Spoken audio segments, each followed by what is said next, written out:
Welcome to Choose Views with Richard Chew. Get ready to dive into a world of insightful conversations and thought-provoking discussions. As progressives, our job is to have an all-inclusive, full-on assault with all of our players. A show that will focus on moving our political, social, economic, gender, and cultural conversation forward. And all of our players means all of our players. It's Choose Views. And now, here's your host, Richard Chew. Good Tuesday morning, progressives, and welcome to the December 17th, one more day, one closer to Christmas, 2024 edition of Choose Views, 773-763-9278. You can text or you can call to that line. Facebook Live, TuneIn Radio, YouTube, Twitter stream, iHeartRadio, and you can, of course, email me at richard@WCPT820.com.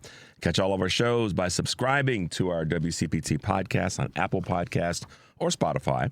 And there you can get Choose Views long version and short version, the Joan Esposito Live, Local, and Progressive with Joan Esposito, Driving It Home with Patty Vasquez, and, of course, The Big Picture with Edwin Eisendrath. Out Chicago, and our other shows and interviews. Check out our heartlandsignal.com digital platform. Lots of good stuff there. That's our place. So make your way over there and share and spread the good news, spread the information to the people that you care about, that you're going to keep informed. And most definitely, if they can't listen to our shows, follow our shows live, they can go there and figure out the best way for them to listen to our shows. So if people that you know that, again, I say this all the time because it's important to say it, and it's important for me to say it specifically to you guys.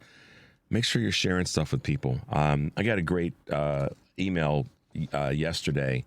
Actually, it was on Sunday. I apologize. From Johnny up in Massachusetts, central Massachusetts. And, what I found interesting, and this is why I wanted to just, I want to every day remind you guys with my opening to share the content of my show, of the other shows that are here on the station, is because there are people who are in parts of the country. And, this is the beauty of streaming. And this is the beauty of how the internet and how our connectivity allows us to do things to make sure that other people that we care about are aware and they don't feel like they're on an island. But I got an email from Johnny up in Massachusetts, and I think I hope so. I hope that's right, Johnny, or is it David? Okay, either way, we got an email from one of the people one of their followers up in Massachusetts. And basically, the email goes this way. In central Massachusetts, we have many conservative AM radio programs, and I see how my area has become very, in capital letters, pro-MAGA. And with all the anger that goes with that.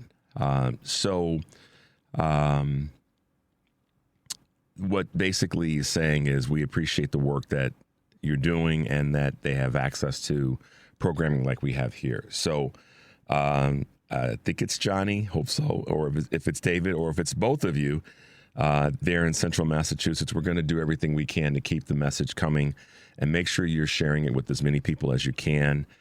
We're not going to let MAGA take over. Yes, they won the national election. And they won the national numbers in terms of the Senate and barely skimmed through with the House. But here's the deal. We won, as Hakeem Jeffries said in the clip that we played for you yesterday, we won a lot of places that we weren't supposed to win, according to the winds of this political cycle, and we did a pretty doggone good job. I know that sounds I've received some texts from people, mostly trolls, that are basically saying, Richard Chew, you're crazy. The Dems are done forever. They're going to be in the desert. I don't believe that a 1 minute. But to that end, one of the ways in which we offset that and that we push back on that is day-to-day being plugged into progressive programming, day-to-day being plugged into progressive messaging. And WCPT is way at the top of that list, along with the folks that are on Sirius, the progressive voices there. Obviously, our lineup here with Stephanie Miller following me, and Tom Hartman and Joan Esposito and Patty Vasquez, our evening program, our weekend programming. We have sources now and resources and outlets now. We just have to broaden and expand that. And one of the best ways, I mean, there's people that are doing great podcasts. But one of the best things that you can do as a listener and a follower is to pass it on. It just is. I know that maybe that seems complicated, or maybe at the other end of the spectrum, it's oversimplifying it. But you never know when someone out there, like this email, is saying that there's no AM progressive radio in that part of Massachusetts. Okay, well, we may not be able to put a station in there, but what we certainly can do is make sure that people can have access to the programming by sending them everything that we're doing here at WCPT. So it may not necessarily require an AM radio station in a particular area, but what definitely is the opportunity is passing on what we do, passing on the content, and getting people to plug in live from across the globe. I mean, we have people out on the West Coast that follow our show and call in. It's early as hell out there now. I mean, it's 4 o'clock on the West Coast, and 5 o'clock in the Mountain Time Zone. So, and then conversely on the East Coast, it's an hour later. It's 7 o'clock, depending on if you're way up there in Nova Scotia. It's an hour past that. But you get my point. Across the country, we have north, south, east, and west, central. We have the ability to get our message out. We just have to do these unique things and make them no longer unique, but make them the norm. And that is passing on and sharing any and every bit of information from the quality and qualified sources in the progressive conversation. So I really, I talk about this every day in the opening and, of course, through the course of the show. Make your way over to Heartland Signal and pass Heartland Signal on. Just sit down and create a list of people that you know and care about. I've said this before, and I'll probably say it again. But create a list of the people that you care about. And whether it's my show, whether it's Stephanie's show, whether it's Tom, Joan, Patty, Edwin, any of our shows, any part of our shows, any part of or entirety of our shows, send it to people that are out there. Because one of the things that I've been hearing, I know you guys have been hearing it in your own way, is that they're concerned about things like what this person sent to me in the email, Johnny or David, whoever it is in Massachusetts, is that they fear that will be overwhelmingly read soon. And thanks, Devin. And I'm not trying to sugarcoat this at all. I'm saying let's play hardball. Let me not say this from a position that sounds like I am watering it down or anything of that nature. Let's play hardball with this. Let's flip the script on how we go about it. In other words, let's start smacking people upside the head, not literally, but figuratively with our message. And I certainly believe that as we do this, and we're no longer worried about being cautious, and I don't want to say the wrong, because if you think about this for a second, guys, you've heard me say this before here on Choose Views, and I know you've heard me say it on the family meeting over the years, and you've heard me say it when I've sat in for Joan. Whenever on this station, I've said the worst thing that we can do is to sit back and take it and play this sort of tiddlywinks game with people that, we don't really want to upset the apple cart. No, knock the damn thing over. Spill some apples. Kick some apples around. I mean, we have to make the noise, y'all. We have to make the noise. We have to be our champions right now because we've seen mainstream media fail us. And if we say fail us, it's because to some extent we had an expectation that they were going to be a certain way. Well, they've proven not to be. And we've seen people in media that have bent the knee to this upcoming administration. Even before the election, they were already doing that. They've been doing it the last 9 years. And we've also seen elected officials, or not elected officials necessarily, but people that have been, part of the administration, Christopher Wray and others, bending the knee. I mean, I get that they're trying to be strategic and all that. I understand that if he does it now, then Kash Patel can't be appointed as acting. I get all that. But the perception is that people are bending the knee and they're yielding in advance. Well, doggone it, you can't do that. This is still the United States of America, and I don't give a darn if Donald Trump has been, quote unquote, elected as the next president and all the crazies. I'm gonna fight. I'm sorry, I'm gonna fight, and I'm just begging y'all to do the same thing. Don't let the warriors who want to fight get out there and have to be turning around to see if there's people behind them. We all as warriors should be able to look forward and say, we're going to take this thing back. But we have to fight to do that, guys. And being willing to say, well, we'll accept that. No. Even when Trump starts down this path of executive orders, because he's not, let me put it this way. There's nothing that he's doing that's for the greater good of all of the country. There are things that he's going to do or try to do that are going to be for specific groups and micro groups. We know that. Do not fool yourselves around that.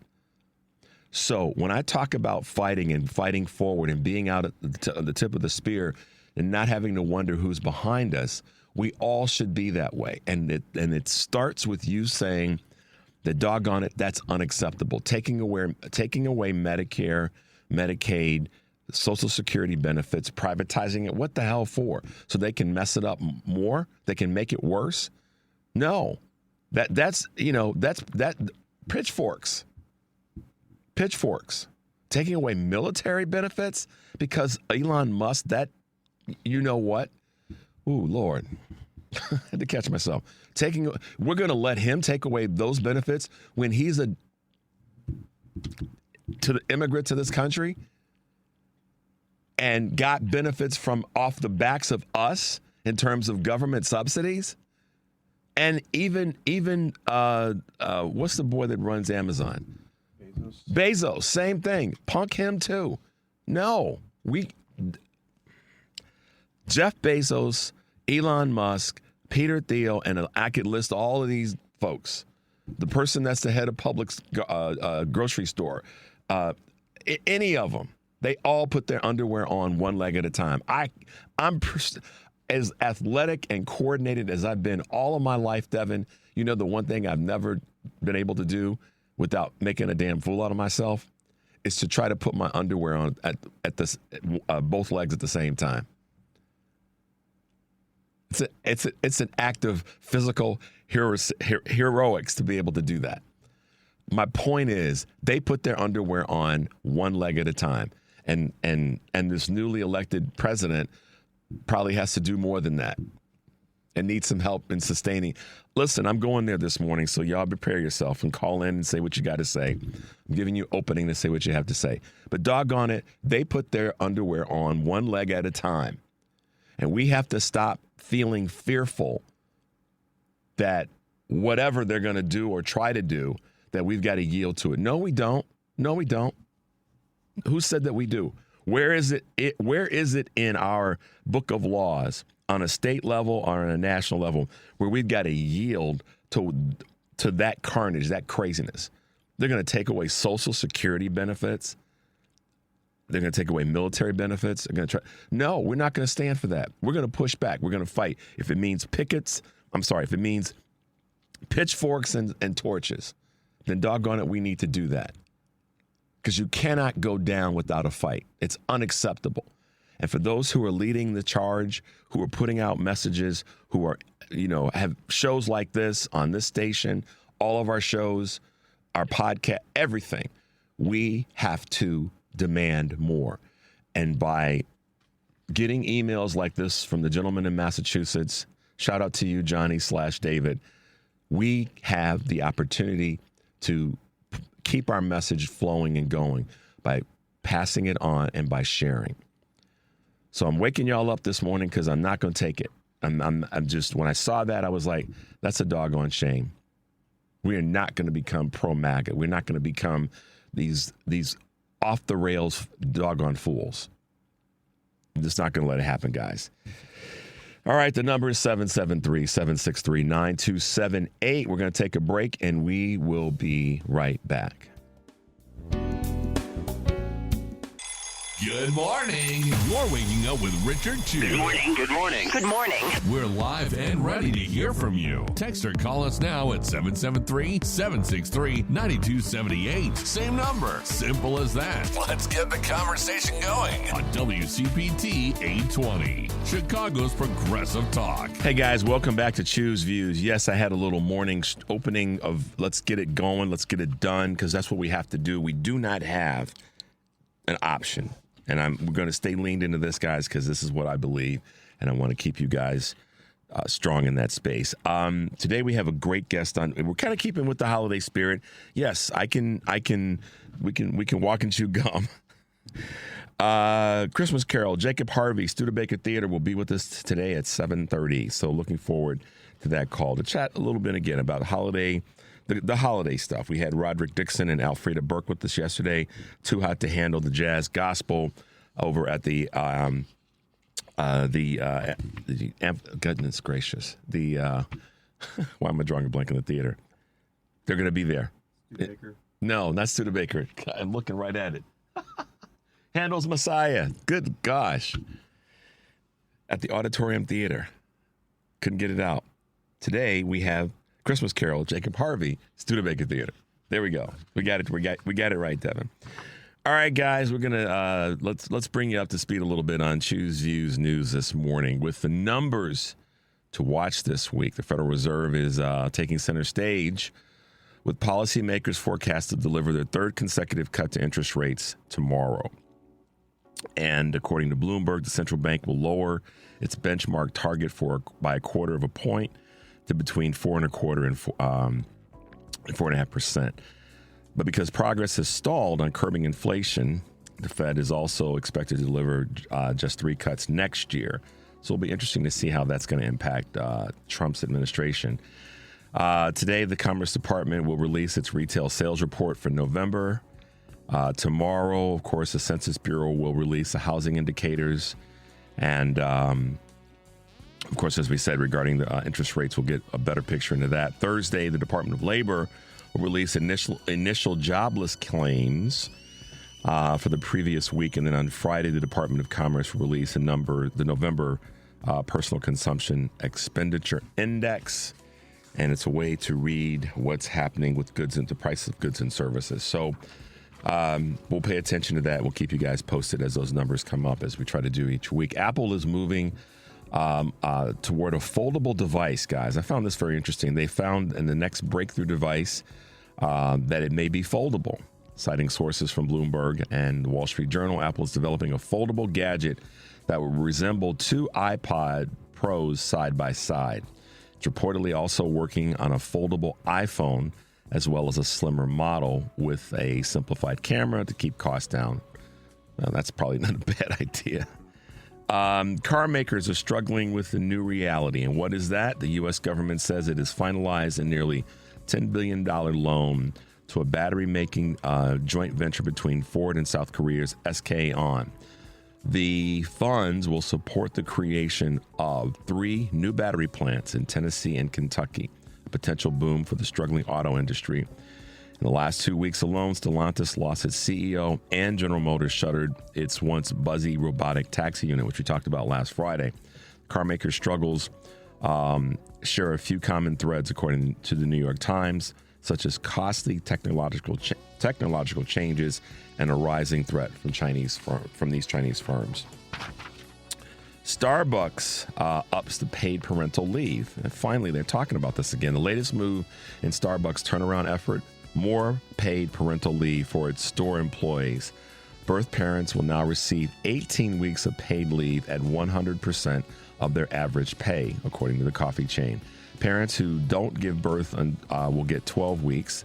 That's a significant increase from the former offering of 6 weeks paid and 12 weeks unpaid.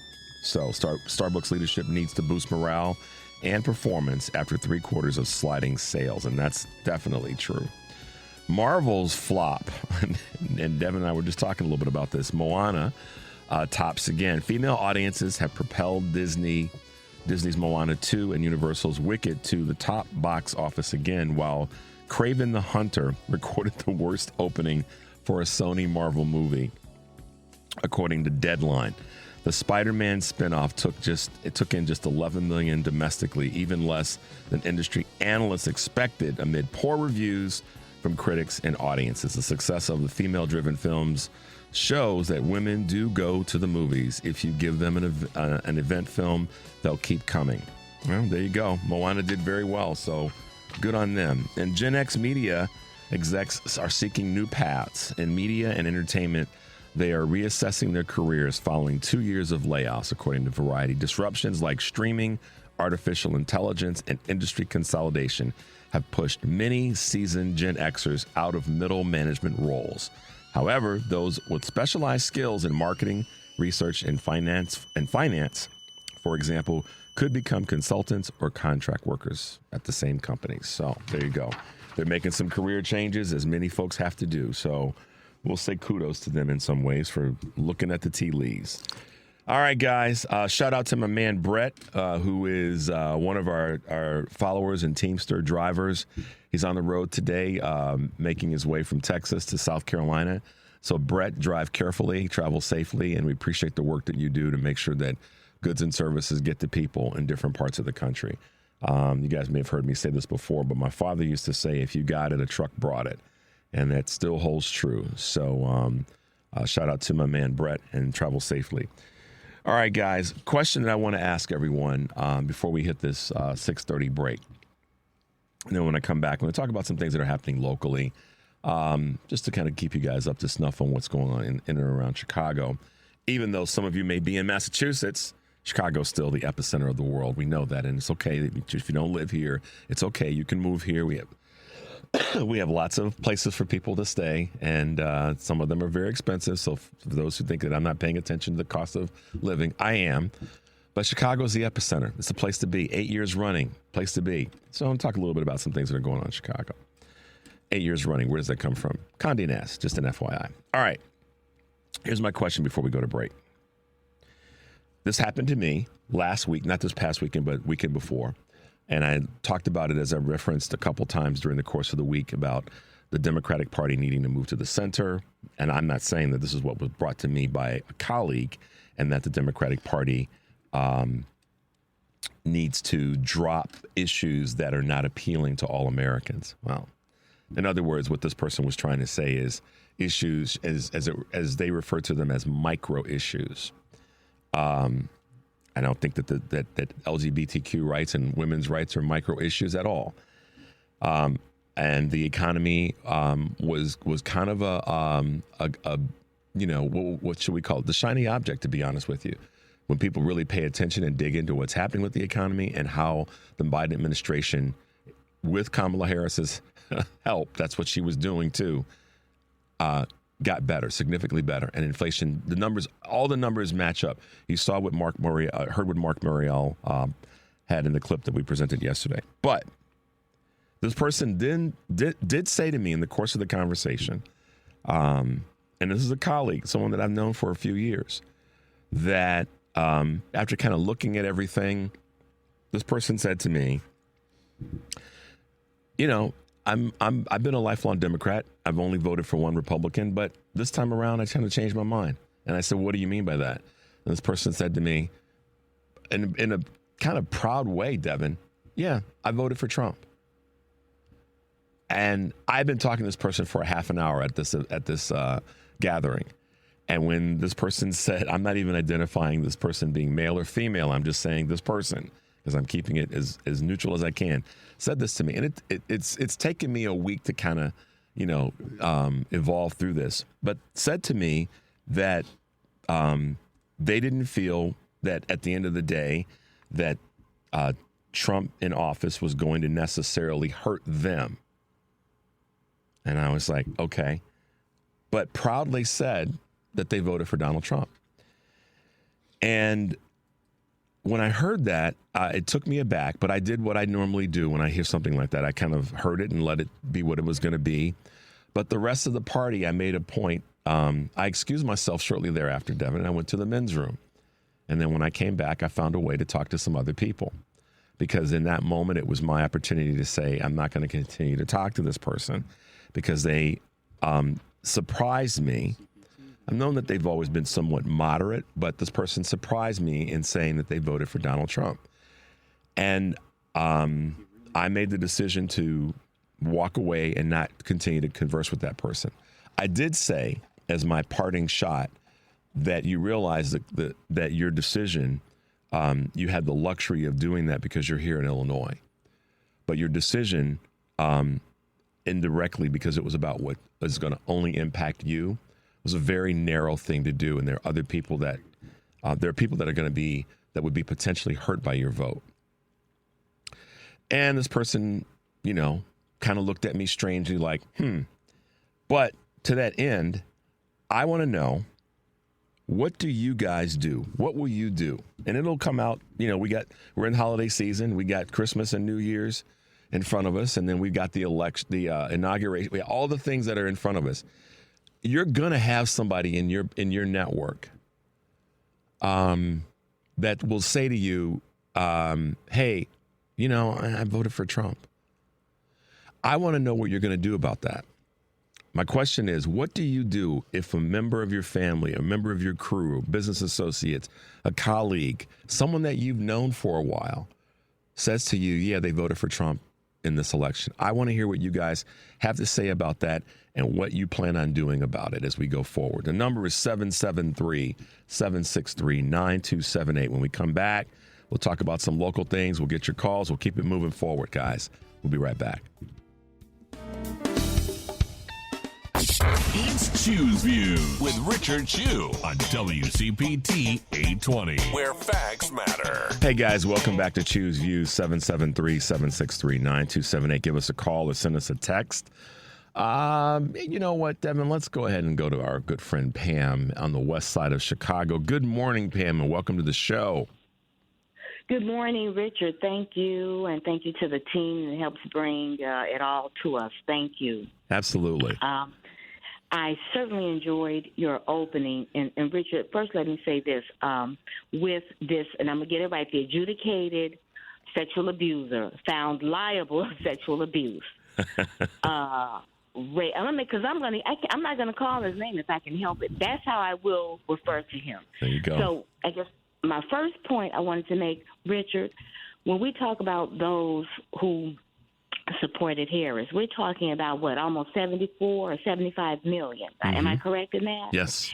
We have to stand strong, and we have to be resolved into what we need to do and how we need to do it. I don't know what moving to the center means.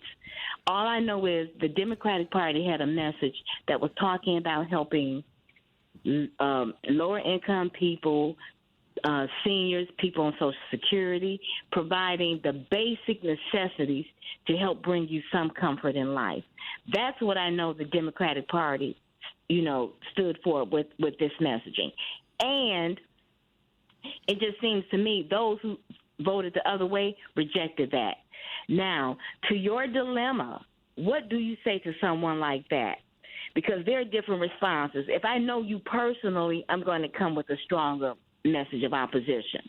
But in that setting, you probably, Richard, would say something like, just look really disturbed, and then say, well, you don't strike me as the kind of person who would support a sexual abuser. Yeah. And you don't strike me as the kind of person who would support a racist. Mm-hmm. Because if nothing else, everybody knows Donald Trump is a racist and that he absolutely hates and abhors black people. He celebrated the murder of Jordan Neely by, I guess his name is Penny. Right. Celebrated that killing by inviting that killer to the Army-Navy game, I guess. What I have to say there, Pam, because I want to make sure that that's presented correctly. Sure. From what I understand, I'm with you on this. It was J.D. Vance that invited the Penny to the game So, but he still celebrated, meaning 45, now 47. He still celebrated it by being there. And the proper thing, in my opinion, would have been, you know what? Now we probably shouldn't have him here. Not right now. Still a little bit too hot. Keep going, Pam. There you go. Sure. So getting back to your dilemma, as I said, I would say, it strikes me. You don't strike me as a person that would support that. And then, I would also say it doesn't. I'm almost speechless. Let me calm down. I also would say, because this really because the Trump, the adjudicated, sexual abuser supporters, they feel emboldened to say anything they want to you. Yeah. And for me, he epitomizes hate. Yeah. And that's what they voted for. So, I guess you can approach it, hey, you don't strike me as a person that would have those similar values. First of all, Pam, as always, thanks for your contribution to the show and your clarity on these issues. And then, Richard, yes. may I say one other thing, too? Sure. Richard, for those of you who are in this circle and you voted for him, you're going to have to ask yourselves why. Why was it okay that a man that represents and epitomizes this amount of hate, revenge, and greed, why was it okay with you? Because, Richard, when I look, you have 64,000 women and girls who were impregnated by rapists. Yeah. 26,000 in Texas. That's not transgender people doing that. That's not the majority of immigrants doing that. And lastly, let me leave this question on the table. You round up every last immigrant in this country and send them back wherever. What is that going to do for the racism and the hate that still exists in this country by CEOs, by employees of CEOs, by some of your family members, some of our colleagues that we work with? What is that going to do for that issue? Yeah, so let me dive in with you, Pam. And I'll hang up, Richard, because no. Stay with this because I want to chat with you about this. So, in the environment that I was in when this happened, and this happened not this past weekend, but weekend before last, and when I was talking last week about, it was said to me by a colleague that the Democratic Party needs to move to the center, and the Democratic Party, the messaging was, not targeted to the right people, et cetera, et cetera, et cetera. I was talking about this event that I went to. It was a party that I was invited to, and there were probably 100 people there. So this person and I had this we're talking about the things that Mayor Johnson should be doing differently, and that this, on and on. And then as the conversation went on, this person then said to me that they voted for Donald Trump after layering out all the things that are wrong with the Democratic Party and the messaging and this, that, and the other. So my response was a simple and clear response, which was, you realize the number of people that you can do that here in Illinois because we were going to go blue most likely, but the number of people that your vote would potentially hurt. And I'm just not comfortable with the fact that you've done that, but it's your vote. You do what you got to do. But the thing that I took away from this is what I'm going to stay committed to is it's going to change how I interact with this person going forward. And the reason it's going to change it already has, is because they're allowed to do whatever they want to do. And the consequences that come with that, they have to bear. And one of the consequences, not like I'm some big deal, is that they won't have me as closely connected to them as they had prior to that moment.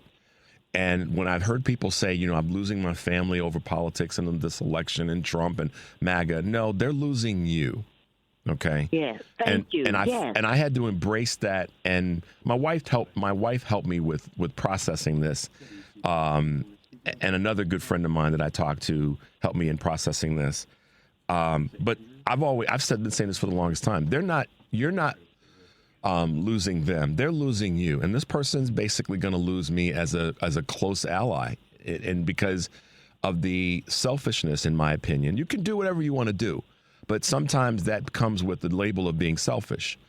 And to that end, I like the way you filled it in. So you're okay with voting for a person that is a an adjudicated rapist, a 34-time convicted felon, and has acted in a way that shows that he is a racist or acts in a racist way or supports racist ideology. And so this person's going to lose my favor. And it's not about me necessarily, but I need to hold the same line that I've said to you guys that I'd like to see you guys hold with people. And that is, if people are if that's where they are, that's their right, that's their privilege, that's their decision, but it comes with a cost. And that cost may be that they lose you as a close ally or a friend, because it's saying to me that I'm okay with that person harming you. And this is why in the opening I said what I said. We cannot allow for that. We cannot allow for this crazy messaging from MAGA and MAGA adjacent people to be how we are as a country. And we know that half the country voting population voted for this craziness, but we don't have to lay down. When I say half the country, we know that there's a very close 1.5% number of people that voted for this rather than against this, or for what Vice President Harris wanted to bring to the table. But we don't have to lay down for it. We don't, and I'd like to see more of Harris coming out, because she gave a powerful message in her concession speech. Don't let them take your power. But we need to hear that more than ever right now, and we need a State of the Union speech talking about what's the State of the Union prior to this sexual abuser taking office. Biden needs to do that, and that needs to happen now. And, Richard, my last question to you, and I'll hang up. Why do you think this person disclosed that to you? Because I'm saying when people disclose that, we need to take a deep breath, because I know we're going to get upset. And then we need to come with the intelligent and appropriate response. So why do you think that person disclosed that to you? And I'll just hang up and listen. But we have to fight and resist. We have to support local papers that are pushing progressive messages. And we just have to, because it's 75 million of us who said no. Yep. And a lot more who didn't bother to come out and vote at all. I'm interested in getting those people. Richard, what are we going to do about voter suppression? Yeah, the people who were knocked off Greg Palast right before the election, I remember him saying, I'm concerned. And he said because of the number of people who were purged from the rolls. What is the Democratic leadership? What is Democratic leadership going to do about that? But my question back to you, Richard, why do you think that person disclosed that to you? And what did they expect your response to be? And I'll hang up and listen. Thanks, Pam. You, Richard. Thanks for your contribution. Right on to Pam this morning. My answer before we go to the break is I shared this with another colleague of mine on Sunday about this individual saying to me that they voted for Trump, and did it in a way where they raised their hand and said yes, and I voted. I looked at the ballot and I thought about it. I said, you know what, and voted for Trump. So when I was asked by a colleague that I shared this with on Sunday, this colleague said to me, was this person proud when they told you that? And I said, ironically, there was a body language that gave me an indication that they were, that it wasn't something that they did out of default, like I don't know what else to do. And so, Pam, there's your answer. As best I can tell you, they wanted to kind of show off that they were able to do it and without the regard for other people. Because I asked the question, well, why? And they said because they didn't feel that Trump was going to negatively impact their life. And when I look at the demographic of the individual that I had this conversation with, I literally thought, did this person have too much to drink tonight? I did, Devin. For a split second, I said, maybe this person had too much to drink. But as goes with sometimes with when you imbibe, the truth comes out, right, Dev? All right, guys. I knew I was going to go here this morning. My notes say stay on the tracks, but I had to go here. 773-763-9278. When we come back, we will grab more of your calls. It's Choose Views with Richard Chew on WCPT 820, Chicago's Progressive Talk. Hey guys, welcome back to Choose Views, 773-763-9278. Make sure to follow us at all of our socials. And of course, that's, everything from Facebook Live to Twitter stream to iHeartRadio, YouTube, all the rest. Go over to Heartland Signal. Check us out there. And definitely stay tuned for our progressive lineup, which includes Stephanie Miller's show, my radio sister on the West Coast, Tom Hartman's show, The Professor of Everything Progressive, Joan Esposito, live, local, and progressive, and Patty Vasquez, driving you home. Stay tuned for all those great folks today. All right, we're going to keep grabbing some calls here. Devin, let's go to Azalee in Villa Park. There we go. Hey, good morning, Azalee. Welcome to the show. Good morning, Richard. I haven't listened lately because I was on a break from all the craziness. I had to get myself together. I understand. But Pam is so smart. I just love to hear her. But you know what? Trump won by means of this group of people voting for him called Christian nationalists or conservative, whatever, evangelicals, all of that. And so they're saying that they vote for Trump because he is chosen by God. Even though he's a flawed man, he is chosen by God. You know what, Richard? They don't know their Bible. Any flawed person that God chooses changes. Yep. He doesn't say that. That person does not keep on doing the wrong stuff that they were doing because they can't do God's work unless they change. So I don't know what kind of Bible they are reading, but they're not reading the same one that I am. Flawed can be used, but by God, but they must change after God chooses them. He wouldn't choose them if they weren't going to change. Or that they had the capacity, that they were willing to, and this is a universal spiritual thing, that they had the capacity to change, and when they were ready. That's why, again, this is a spiritual thing as much as it is for those who are of the Christian faith. What's the phrase? When the message arrives when the recipient's ready to receive it.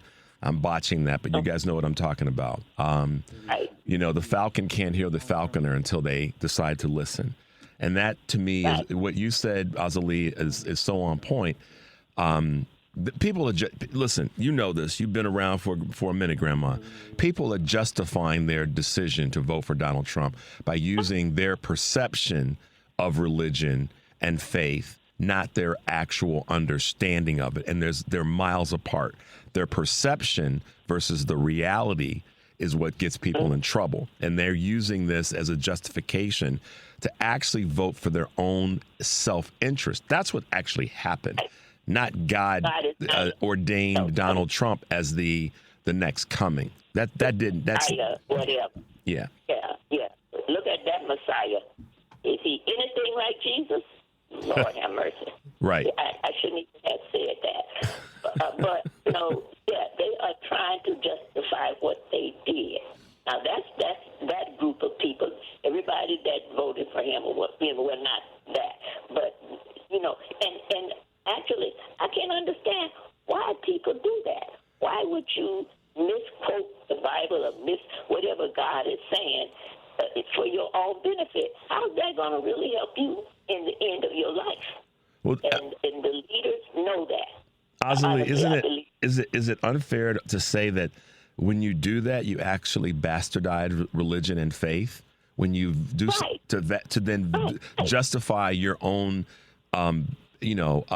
behavior that might not meet the mark. I mean, I'm not a religious scholar. I know a little bit. I don't know. I know enough to not even be dangerous. You don't need to be a religious scholar to have a right type of mind. And if your mind is messed up, you can be a religious scholar. It won't make any difference. You'll still be voting for Trump and trying to justify it because your heart is not right towards God. these people need to check themselves out. But Yeah. you know, Richard, I think it all goes back to money.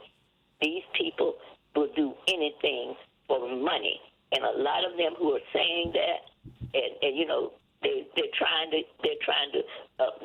build themselves up so you know they can be supported by the really rich people who want to confuse all of us and keep themselves in power with the money. So you can be a really awful person, and you can still get a lot of money, and you know, by espousing stuff like that. He's a flawed man, but God chose him. Yeah, okay, that's true. God chooses flawed people. So then here's the rub on that, Azalee. So then does that say that that Joe Biden was chosen by God in the previous election, and then God changed his mind? Well, you know what? That reminds me of it was Billy Graham's son. Goodness, his first name is not Winston Graham. I know you're talking about. Yeah, one of them. He was saying that Bush was chosen by God and blah blah, because God chooses the leader. And so this reporter said to him, "Well, did God choose Obama?" What was his answer? He was totally silent. Yeah. He didn't know what to say. Yeah. They don't think. Franklin Graham. It was Franklin Graham. What about Franklin? That's right. But what about Obama? That means God chose him. He couldn't answer that. They never can. They never can. Right. Because their logic and justification, which means it's susceptible to being flawed. And that's not right. that's the problem with that, and you know it as well as anybody. So Azalee, listen, as always, thank you so much for your call and just keeping us on the rails. I really appreciate your contribution. Oh, thank you so much. You have a blessed day. I will. You take care. Bye now. Azalee and Pam, two strong women voices this morning. Let's grab one more quick call before we go to break. Let's go to Darlene real quickly. Darlene, you got the mic before we go to this top of the hour break. Good morning and welcome to Choose Views. Good morning, Richard. Thank you for taking my call. You know, the people that are boastful about their vote for Trump,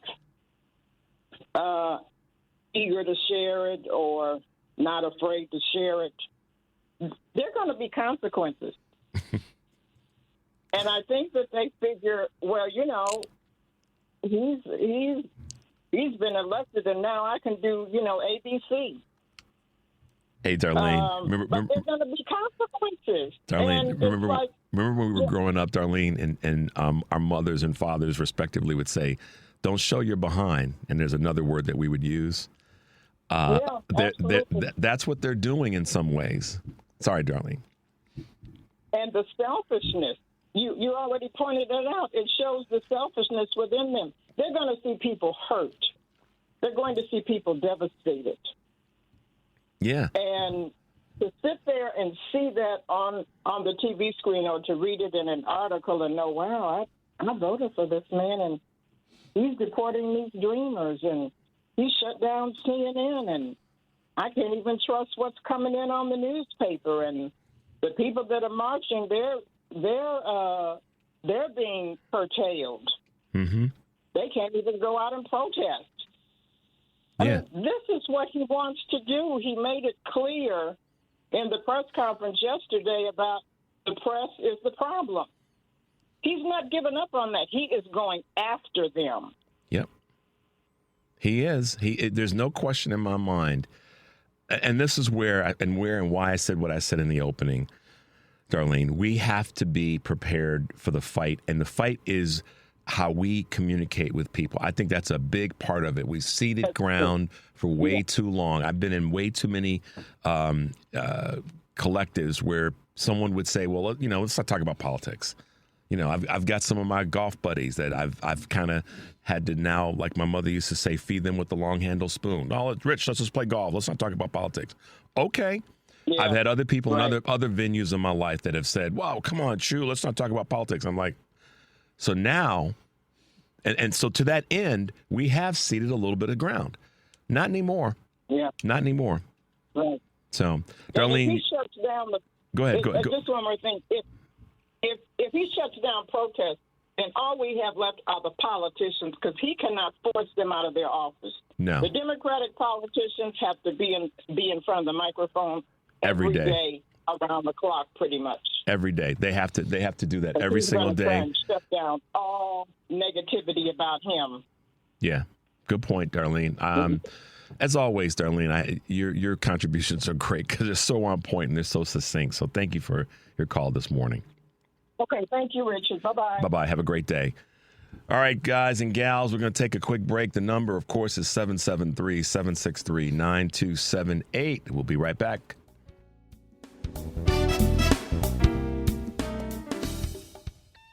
Welcome to Choose Views with Richard Chew.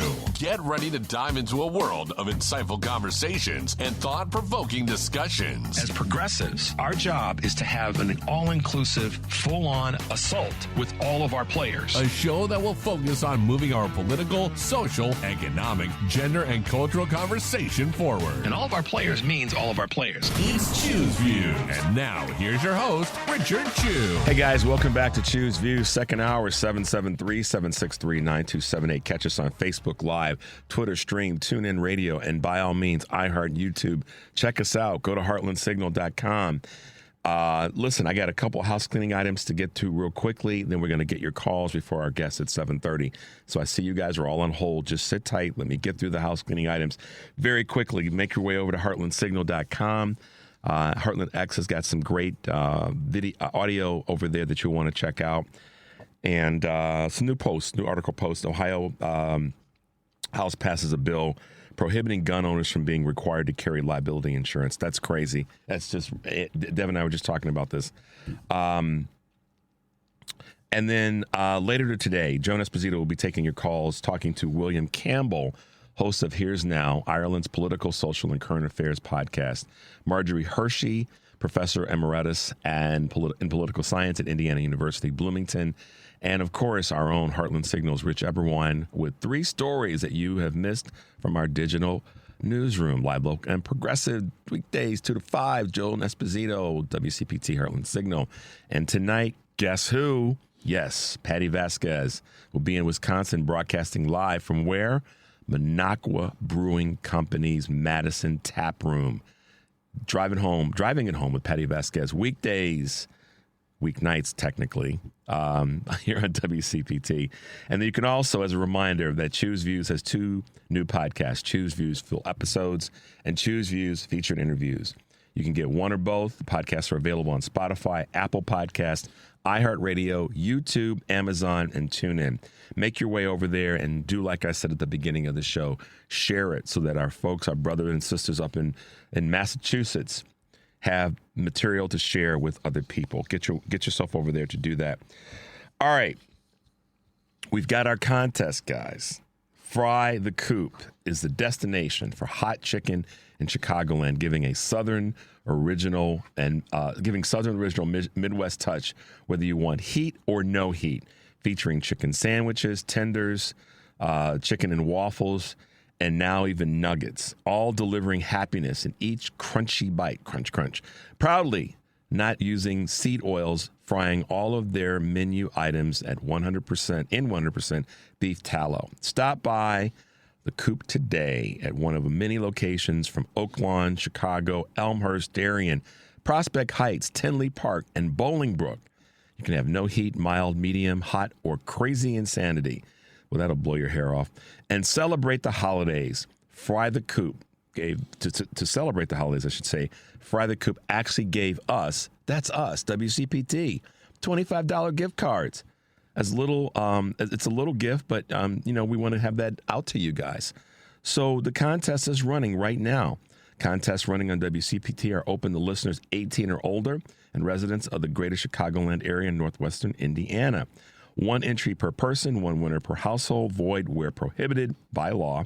Listeners may win only qualify to win once every 30 days. Complete rules are available on our website at WCPT820.com by clicking the contest tab. So, yes, we have another pair of tickets today. Is that right, Devin? Another gift card, yes. Another gift card. So you got to, what do we pick the number? Yeah, pick a number.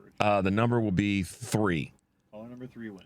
Caller number 3 for the Fry the Coop gift card will win. Devin's in charge of that, so don't blame it on me. All right, guys. Oh, my goodness. So there's a couple reasons why I haven't talked much about the school shooting this morning. Because it's recent, it's current, and some folks died.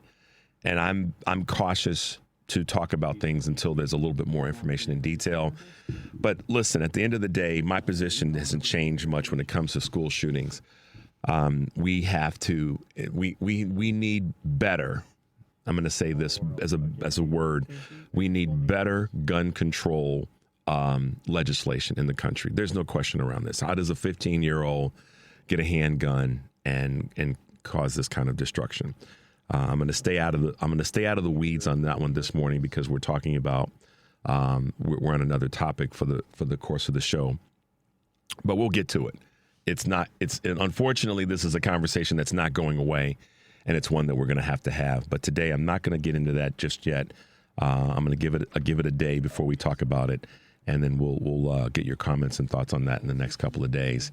Because I got to get to some calls, or you guys are going to be upset with me, and some texts. So my goodness, everybody's awake this morning. I thought y'all were sleeping. I guess not. People are up and about, so it's good to hear.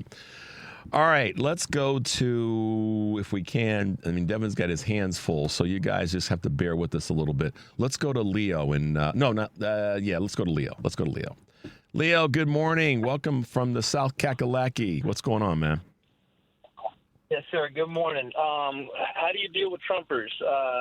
Luckily, I don't have a whole lot left in my personal circle. I've got 2 stories that I'm very interested in sharing with you. Actually, I can keep going. You were talking about having – anytime you talk about politics, people are always like, yeah, this is not good for public consumption. I'm pretty sure I told you about the incident that happened in my old fire department. Yep. When, everybody calls me into the office, hey, your girl's going to jail, blah, blah, blah, and the girl being Hillary. Conservatives don't worry about what's comfortable or what's normal or, society in general. They have, the person who talked to you, they're proud. Hey, I'm a Trumper, raises his hand and does it. Nobody ever tells conservatives don't talk politics in public. So we need to adopt that same thing, but don't get drawn into the weeds. I've gotten to the point to where I'm not going to have a debate with you because if you didn't become a conservative by listening to facts, so no fact I can give you is going to change your mind. What I will say is, like I said, I'm not going to lie to you. Therefore, your fiscal conservatism is a lie. I got nothing for you. But you really, you think Democrats eat babies. You believe that. You think that all Democrats are pedophiles. You, honest to God, believe that. Now, I had a conversation with a family member that I absolutely love. She's amazing. She's like a true Christian.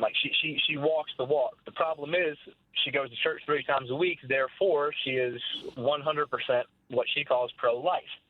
And after Mary Trump released her book, or I don't know if it's a book or an interview, where she said that Donald Trump extorted a family member's side of the family fortune away by saying, you can either sign pretty much your life over to me and I'll take care of your son, or he's going to die because you can't afford to take care of him. I don't know if y'all remember that. I remember. That incident. Yep. So I shared that, and I said, listen, this is your guy. This is the pro-life guy, and if this is not proof that the pro-life stance is a war on women, I don't know what is. So she says to me, I can't believe you would say that. We're pro-life. We're deeply religious. Therefore, we disagree with abortion. And I said, well, here's where the head of your party stands on that issue. Mm-hmm. And nobody's knocking him down. So I haven't really spoken to her since, and I would love for her to, hit me back up about that, considering all that's happened. And I think that's the way it needs to be. As much as I love this woman, I'm sorry, I can't lie to you, and I cannot back down. Yeah. And I think we have to be willing to do that, even with people we love, even with our friends. Like, if you need me to lie to you, I'm sorry. I'm too much of a friend to you to do that. If you need me to lie to you, I love you, therefore I can't do that. Now, if I don't know you, that's going to be a little bit more, I think that one of our best tools in our toolbox, and I've said this before, and is to ask questions. Whether you're talking to a person that's a far-right Republican, someone that calls himself a moderate Republican, a moderate Democrat, or someone that's more, a little bit further left of center. Those four, groups or categories of people, I think each and every one of the those groups it's an approach that I like and I use successfully is to ask questions. Mm-hmm. Because that takes the pressure off of me to have to prove a point. Now, I'm pretty good at debating and proving the point. However, by asking questions, it forces that person to answer the questions with either their garbage or maybe something that's cogent. But either way, they got to talk about their position and defend their position, because I'm no longer defending my position. I'm not doing that anymore. I'm going to gobble up as much space as I can by getting people to show how their position doesn't make sense for the larger group of people. And that's the thing that we have to, I think, be focused on, Leo, is getting them to talk about their positions and defending their positions rather than us defending ours. So there you go. Yeah, I think that's a much nicer explanation. All right, my man. Listen, I'm going to let you go. I got to grab a few more calls before this next break. But be safe out there, Leo, and thanks for the service that you provide all the folks in South Carolina. Be well, my man. Thank you, sir. All right, bye now. All right, let's take a quick break. We'll come back. We'll grab a couple more of your calls. Sit tight, 773-763-9278. We'll be right back. Welcome back to Choose Views with Richard Chu on WCPT 820, Chicago's Progressive Talk. Hey, guys, welcome back to Choose Views, 773-763-9278. Let's go to Andrew in Detroit. Hey, good morning, Andrew. Welcome to the show. Hey, buddy. First of all, thank you. Thank you so much for making me very hungry for hot and spicy chicken that I'll never be able to have over here in Detroit. Well, if you act right, Andrew, listen. If you act right, and you gave me your address, I would get an order together for you, and I would, package it up, maybe have to freeze it so that it makes a trip, and then I'd FedEx it to you so you'd have it a day later, and then you could just heat it up in your microwave or in your oven, and you'd go, my boy Richard Chu sent me some hot chicken from Chicago. Maybe I shouldn't have been so nasty. That'll teach me, right? There you go. How you feeling this morning, sir?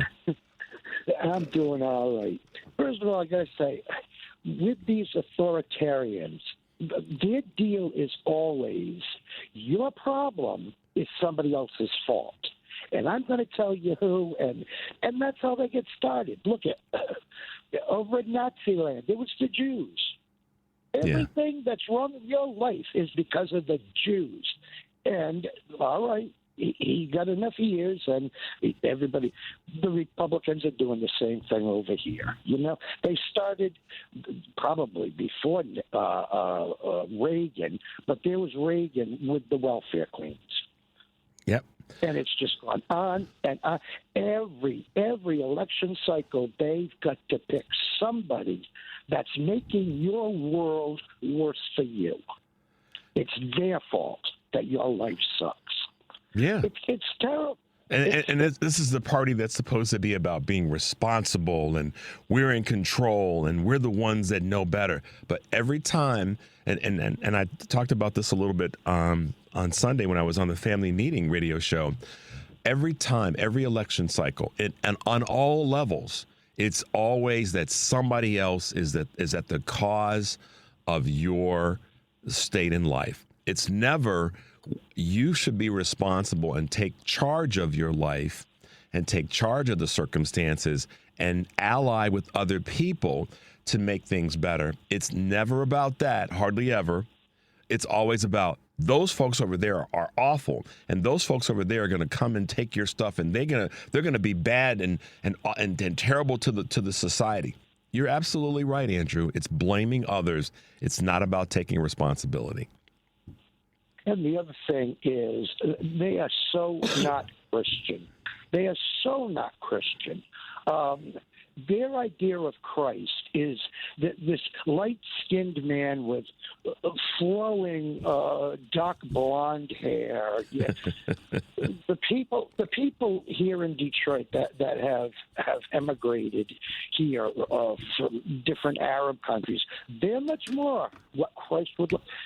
He better not come back. You know, they hung him on a tree once. There's no way. There's no way. Coming back again? No. Because I don't know. They're just awful. And so I have two basic things in my life. I cannot tolerate racism, and I cannot tolerate stupidity. So that has left me with almost no friends. and you know, that's fine by me. Well, you know, listen, I'll share this with you, and I'll give you the edited version. My mother used to say to me, and it took me a while to understand what she was talking about. She said to me, you know, Richard, no person lives on an island. But she said, if you're going to be, you know, relegated to being on an island, you want to be comfortable in your own skin, and you'd be better off being by yourself than being with people that are going to take away from you. And I didn't get that at first because, you know, I was all about welcoming and, you know, and that part is genuinely who I am, and bringing folks into the mix and including everybody. But then as I got older, I started to understand what my mother was really saying to me, which is you have to be measured in who you have close to you. And so, you know, Andrew, you have a standard to live by. No racism, no stupidity. And if you can't step up your game in that space, you can't get close to Andrew. That protects you. Not that you need me to tell you this, but that protects you from having people detract from you and not then be able to give the folks who are close to you the goodness of you. So I'm a big believer in that. And I think as Democrats, we have to be a little bit better in selecting who we embrace without them going through a little bit of a litmus test, candidly. They've been taken down by that rhetoric, and I'm not going to let them take me down with them. That's right. It's just the point I was bringing up before. I'm not going to listen to those saying that's what they're doing. That's what's hurting you. Yeah. They're your problem. They're not taking me down with that. Nope, not having it. There it is. Andrew, it's good to hear from you, man, as always. And, listen, I'll send you some chicken. I'll get it. I'll buy it and freeze it up for you. Put it in a thing and FedEx it to you overnight. You'll have it in a day. You can warm it up again. You put it in your oven or your microwave, and you go, my man Richard sent me some chicken from Chicago. Love and respect, Richard. Have a great day. I will. You too, Andrew. Keep that smile on your face. Bye-bye. All right. Bye-bye. I will. Me and Andrew acting damn fools over some chicken. So anyhow, that's what we do sometimes, guys, to keep the conversation as energetic and fun for you as possible. Listen, guys, I bring the heat. No pun intended. Talking about Fry the Coop. I bring the heat on conversations. I do. I know that. But I also want to have fun with you guys as best we can, because us having fun together is one of the parts of us being able to win this next doggone fight. It just is. Listen, I just referenced my mom. You would have really liked mom. I think you guys would have really liked my mom. She could actually be in the studio with me on this show, and it would be hilarious to watch her reactions to things. Because my mom was whatever the definition of an old school gal, but she was tough as nails, but a big heart, nice big heart. And one of the things that she used to say to me oftentimes is, the humor that you can bring to a conversation oftentimes makes the conversation better. And she said, even with tough topics. So how does that link to where we are right now? When I talk about sharing, listen, y'all, when you hit that send button to share with somebody, you should do it with joy. And let me tell you why. Because in this fight, we're going to need to have the capacity to laugh at these fools. We really, that's the other side of the giving and the sharing. is like, listen, I got some information I'm sharing with my friend Andrew in Detroit, or with my friend, Marcus in California, or with my man Victor up in the northwest side of the United States of America. And the list goes on and on and on and on and on and on and on. Do it with humor and do it with a certain amount of bravado, like we've got information to share. You are not shutting us down. Do like Pam from the West Side says, be ready for the fight. Be like Azalee and be ready to be willing, ready, willing, and able to call out people on their sort of, for lack of better words, fake Christianity, or certainly not informed Christianity. Let's put it that way. And do it with some humor. Laugh in their face. My man Leo, kind of the same thing. Do it with some humor. Be willing to look at them and laugh at them. So we're going to grab another quick call. Let's go to David real quickly before we hit this break. David in San Francisco, good morning and welcome to Choose Views.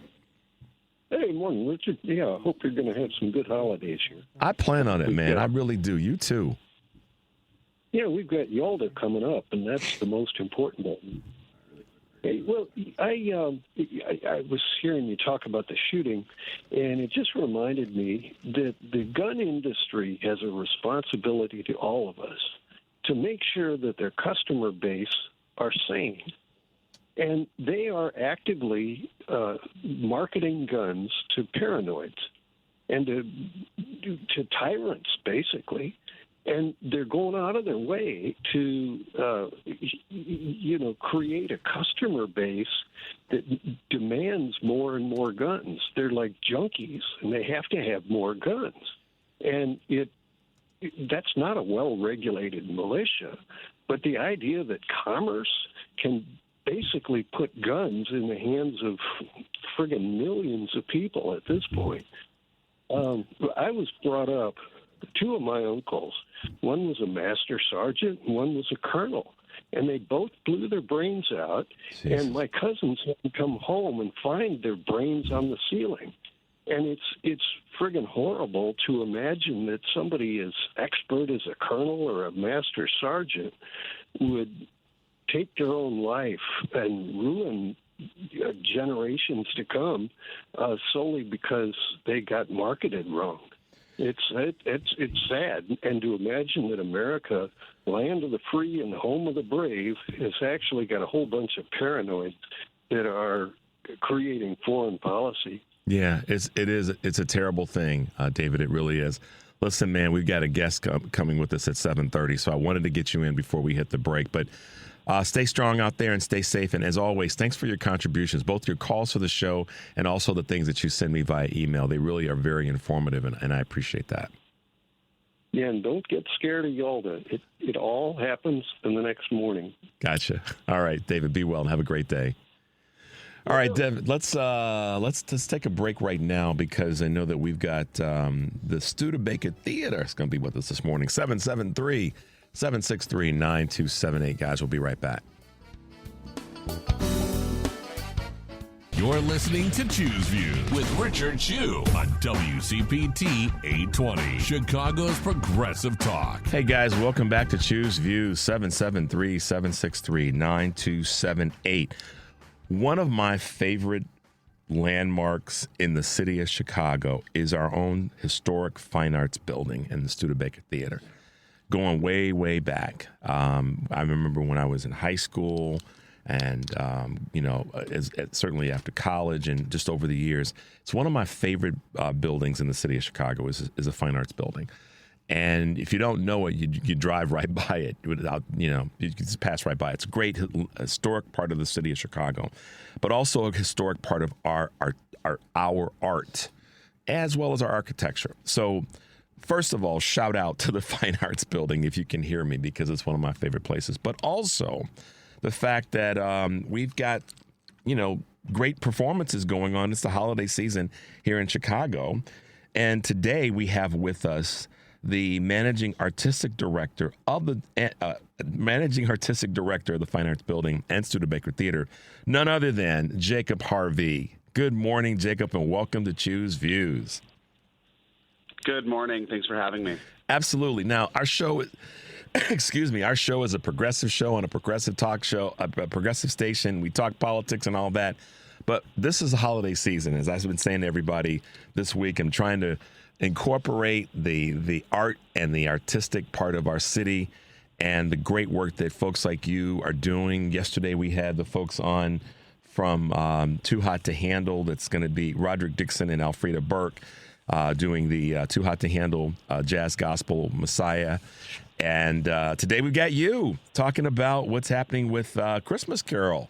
Bring us up to speed, man. My goodness, you guys, I guess last Friday was the first day of this 2-week showing. What's happening? That's right. Yeah, last Friday we had our first preview, and it also was the Open Studios Second Fridays event at the Fine Arts Building, where all the artists get to open their studios as well. So it's a really kind of exciting day for us. But we are presenting and co-presenting Manual Cinema's Christmas Carol.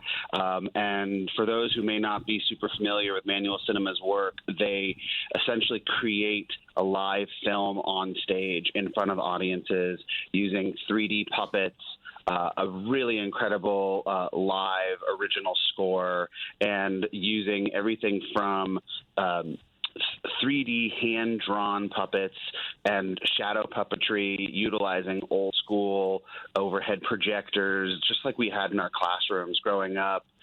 That plus, a really incredible sound design, live music, it all kind of coalesces together live on stage right in front of the audience, creating a whole cinematic experience for them. That's amazing. And with all the energy that goes, you heard me say this at the beginning, I'm kind of a geek about the Fine Arts Building. I don't know what it is about that building that I've always loved and enjoyed. Maybe it's because it's so nondescript and you could walk right by it and not see it. I guess that's part of my little bit of love of architecture in Chicago. But I mean, you guys are putting on some great work with Manual Cinema of the Christmas Carol. I don't even know what this means, and maybe our listeners do, but what does it mean when you said open their studio? Did I hear that correctly? Yeah. Well, that's a little non sequitur because, I, too, am a huge fan of the Fine Arts Building, and I wanted to give a little shout out to the other artists in the Fine Arts Building, too. The second Friday of every month, all the artists in the Fine Arts Building open their studios to the public to come and visit. And so, it's an open to the public event. So the second Friday of every month, folks listening who are interested in the Fine Arts Building can not only come see Manual Cinema's Christmas Carol, but they can come visit the whole Fine Arts Building, visit the artists, and see what other art and performances are being created in the building as well. Got it. So what's been the reception so far? It's been 4 days now, since last Friday's initial opening. It's been really great. What's cool about the work that Manual Cinema does is, they not only are they creating this whole film for the audience on stage, which, by the way, families can enjoy as well. It is for, the whole family to enjoy, and it is also a very interactive experience. They're utilizing these puppets that are all hand-drawn and just like so beautifully detailed in their artistry, but also the magic of what they do and with this DIY aesthetic, but they're also utilizing this really sophisticated puppetry and choreography with the music. All of that kind of comes together in this really incredible way. But after the show, they also invite the audience on stage to do what they call puppet time and engage with the puppeteers and the puppets, and people can really kind of see how they put it all together. And it creates just like a full experience for the audience. So you get to see this really great show and then get to have an interactive experience on stage afterwards and really see how the puppetry works, how the overhead projectors and how the film all comes together for everybody. Well, what's interesting is you said it's for all folks, all families and all that. The kids have got I love that if they can actually be on stage post performance and interact with the artists and see the puppetry. I mean, that's got to just be electrifying for the children or the young folks that come to it, right? Absolutely. I tell you, one of the most special moments that I've seen so far is a young person who, probably couldn't have been more than 10 years old, getting to engage with one of the musicians on stage. And you can tell just like how electrifying that experience was for that young person to, get to hang out with the musician and be in awe of the work that they were doing. And I just couldn't help but feel like maybe that's a new musician up and coming and maybe discovering their love of music or their love of performance by being able to also have that enriched by having this experience. There is nothing like that connection. And kudos to you guys for creating an environment where young folks can be influenced in that way. We had a woman on a couple of weeks ago that talked about mental health as it relates to our children. And I think one of the best ways, and I'm not a psychologist or a psychiatrist, but I think in terms of life experience, one of the best ways for our young folks to move forward and become stronger mentally is to participate in something like this that they enjoy and something that turns them on and gets their brain kind of, firing in a different way. And that interaction environment that you guys have created is really phenomenal. I'm happy to hear that's something that they can take part of. That's cool.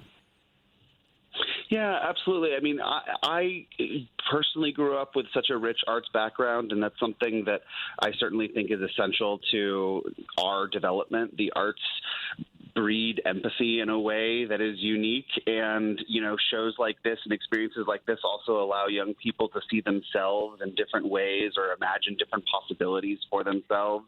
And I personally remember the first time I saw a live theater show and knew then that's what was going to take me on the rest of my journey for the rest of my life. And I just, really value those experiences for young people and families and as well, because, just like you said, I think it really enriches everybody's lives to participate in the arts more and more. And what's super cool about being in the city of Chicago here is I feel like the arts and culture is really woven into the fabric of our civic pride, and being able to come to a show like Manual Cinema's Christmas Carol and see a different type of theatrical production that takes collaboration on a new level is just inspiring for an adult and for a young person alike, I think. Yeah, and the flow through on that is what you said in terms about the city of Chicago is, we really are community. It's like, and we have so many people that come to Chicago to perform, and that's been happening for years. I'll tell you the quick story. I had the opportunity, my school did a field trip to see The Wiz at the Schubert Theater, and this was Stephanie Mills was playing Dorothy. So this is going way, way back. But the point I'm making is... Yeah, but how cool. Listen, check this out, Jake. On the way, as they were leaving the theater, we were waiting for the bus to go home, and some of the performers came out, and I was standing, and I saw her come out. I think I was 12 years old, maybe, middle school, 14, and I held the door for her. She gave me a hug for holding the door for her. And man, it just, the connection to an artist at that age was like, wow, they're just regular folks like we are. And here's little tiny Stephanie Mills and me, this growing kid. But the interaction was, and that's why I circle back to you guys being able to bring the students on stage, or the audience on stage, and be able to participate. That's really a cool thing, and I just applaud you for having the insight to see that that's a way for pulling the audience into the work that you guys are doing. What's next after this? As artistic director of Fine Arts Building, what else you got going on? What's happening that we should be talking about? Well, there's no shortage of events going on at the Fine Arts Building. That's what's so magical about this place, especially in the Studebaker Theater. We have a full year of programming that ranges from from recordings of live podcasts to concerts to musical events to plays, musicals. We're also the home of where you can find local companies like the Chicago Opera Theater and the Chicago Jazz Orchestra. But we're also thrilled to be continuing this partnership with Manual Cinema. And to the point that you were making before, I just want to also, really give Manual Cinema the credit where credit is due, because this post-show experience, which I think is one of the coolest parts of coming to a Manual Cinema show, aside from seeing their really unique brand of storytelling, this is something that they do after all of their shows. We had their production of Frankenstein here this last year for Halloween, and also were able to bring the audience up on stage. And it really is, I obviously encourage everybody to come see Christmas Carol and see this very unique version of A Christmas Carol that is truly unlike any adaptation of The Christmas Carol you've ever seen before. But also, any chance you get to see a Manual Cinema show, jump on it. They really are a unique company and just a really great day at the theater. Manual Cinema's Christmas Carol at the Studebaker Theater here in Chicago, performing through the 29th of December, 2024. We are proud to have Jacob with us this morning. Jacob Harvey, the managing artistic director of the Fine Arts Building and the Studebaker Theater here in Chicago. Performances, let's see real quickly. Performances are Tuesdays through Sundays, 7:30 p.m. Matinees are Saturdays at 3 p.m. and Sundays at 2 p.m. Did I get that right?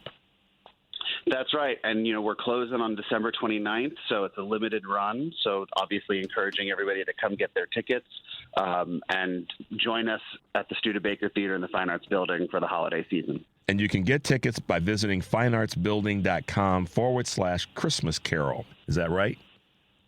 That's right. Beautiful. Jacob, my man, glad to have you with us. I got a big smile on my face because I think that if I were there, if I get a chance to swing through and I can get up on stage, I might have a puppet in my hand. So how about that? Yeah, please do. Please do. We hope to see you. All right. Thank you so much for being with us this morning. Much continued success, and we appreciate all that you do. Thanks for having me. Have a great day. I will. You too. Bye now. There you go, guys. Jacob Harvey, artistic director of the Fine Arts Building, one of my favorite buildings in the city of Chicago. And they've got a great performance there. Manual Cinema's Christmas Carol at the Studebaker Theater, 410 South Michigan Avenue, here in the great city of Chicago. We're going to take a quick break. The number is 773-763-9278. We're going to kind of grab your calls on the back end of this quick break. We'll be right back. You're listening to Choose Views with Richard Chu on WCPT 820, Chicago's Progressive Talk. Welcome back to Choose Views, 773-763-9278. Devin and I are having some fun in here with technology this morning. I got much love for Devin because he is always navigating this thing with, he's got 2 extra hands that he doesn't tell anybody about. I know they're there, but you guys don't know. But I just told you, so now you do know.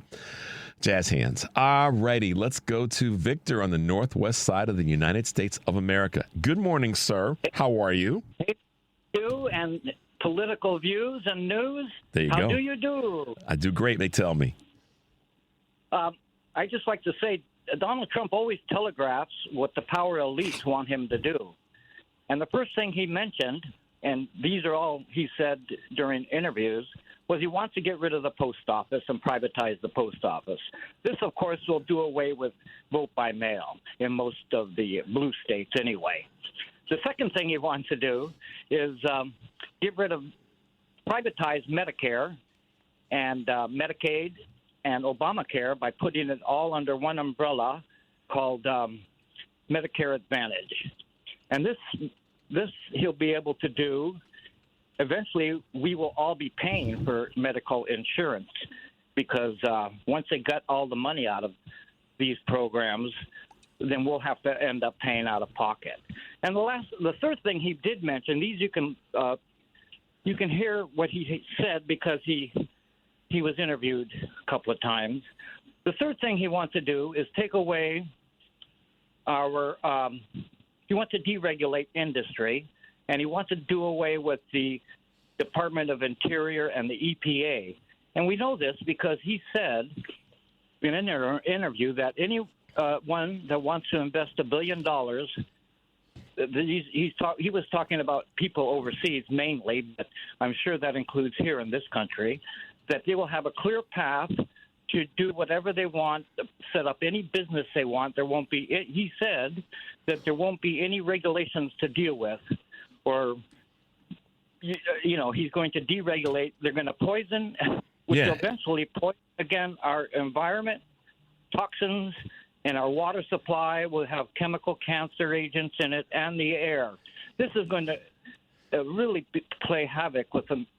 Train wreck. With our, he's a train wreck, and I've got a clip I'm going to play before the end of the show that speaks to MAGA and how they blew it. But Victor, I mean, you're right. He telegraphs. When you said he telegraphs, I thought about sports, and I thought about, Magic Johnson never telegraphed. He was a no-look passer. And, the best quarterbacks in the NFL have always been ones that didn't telegraph. One of I'm not a Brady fan, but one of Brady's par excellence was that he didn't telegraph where he was going to throw to. Neither did Montana, not any of the greats. Donald Trump is not a good quarterback. He stinks because he telegraphs everything. The problem is people don't pay attention to the fact that he said this is what he wants to do. And so now we've got to be willing to push back and fight harder than we fought before. So, Victor, we got to bounce because we got to get to a few others before we wrap up the show today. Excellent point, and it's a great analogy. Donald Trump is not a quarterback. He's the water boy. Yes, he is. All right, Victor. Ciao, Mr. Man. Stu. Ciao, Mr. Victor. Oh, man, I love that. Donald Trump is, you know what, Victor? I'm going to use that. I'm going to write this down. Donald Trump is a water boy. He's not a quarterback. That is great.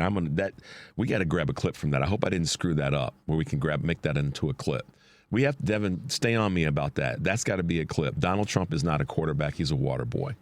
All right. So with that being said, y'all know that Judge Merchan decided to step up, and he rejected Trump's bid to toss the hush money conviction because of the, quote, Supreme Court immunity ruling. Good for him, meaning Judge Merchan, in doing that. Donald Trump is a felon. He is a felon. He's a water boy felon. And bring any of his minions that are going to be part of his administration, and I'll tell all of you to your face in the same damn room, your boy is a water boy felon. Try me. And anybody that calls into the show that wants to try to spout about what the Democrats haven't done well enough and that Donald Trump is a water boy felon. And with that being said, let's go to Pete real quickly out in Oak Brook. Hey, Pete. You got the last voice before we wrap up, man. Man of the hour of an air of great power. The dudes have envied you for so long. What is Superfly? Look at you. I got to tell you, man, you lit up my heart today because you talked about the Studebaker. I was a 17-year-old kid going to study with the genius of Chicago guitar at the Studebaker. Wow. I was 17, and I walked in that space, and Tommy Flanagan. Oh, my gosh. That was the elevator operator. That was, you remember him? Oh, yeah. Yeah, Tommy Flanagan. Wow. And I studied with Richard Pick, and 20 years after that, I played the premiere of Le Marteau Sans Maître, The Masterless Hammer by Pierre Boulez in the Curtis Theater. So check that out. So we're talking about art, we're talking about music, and my whole life has been glued to that space. Listen, man, they closed the cafe. No, listen. It only yet before the grace of good partners here at the station that we were able to pull that off with having Jacob on. Listen, man, I my cousin Troy and I would meet for lunch there way back in the day, and until the diner closed. That was one of my favorite spots. Nothing special, menus basic. You know what I'm talking about. Yes. But I know it intimately. I went there many a time. You and I. Here's the thing. Here's the small world thing. We probably were there together. Didn't know it, But I love that place. It's got a really weird, special part of my heart, just like you do, and not from me going there like you did as a talented performer and aspiring performer. I just like the place. There's a feel there, and I know I'm geeking out, y'all, and I apologize for that. But sometimes you gotta recognize the things that move you. When we talked about this earlier, I think it was Pam. Maybe it was Pam that said this. You have to lean into some of the things that move you, and I'm glad, Pete, that I was able to touch a nerve in a good way with you this morning about that wonderful building. It's an awesome place. It's wonderful, and Richard, I listen to you every single morning. Well, every single morning. Pete, that's an honor to have you say that. I just try to bring a good show every day. I know sometimes I get a little bit wonky and a little bit crazy, but I'm trying to just make sure that we Crazy leave is from. good, man. Crazy is good. Yes, it is. I had one of actually it was Kurt Mullet from Hoosier Blue 63. He sent me a text yesterday, and he said, "Do you like Ahmad Jamal?" And I was like, "Are you kidding me? Do I like?" Oh my God! Oh, I knew Ahmad Jamal. No, he you was didn't. My brother. Yeah, no. No, I am not kidding.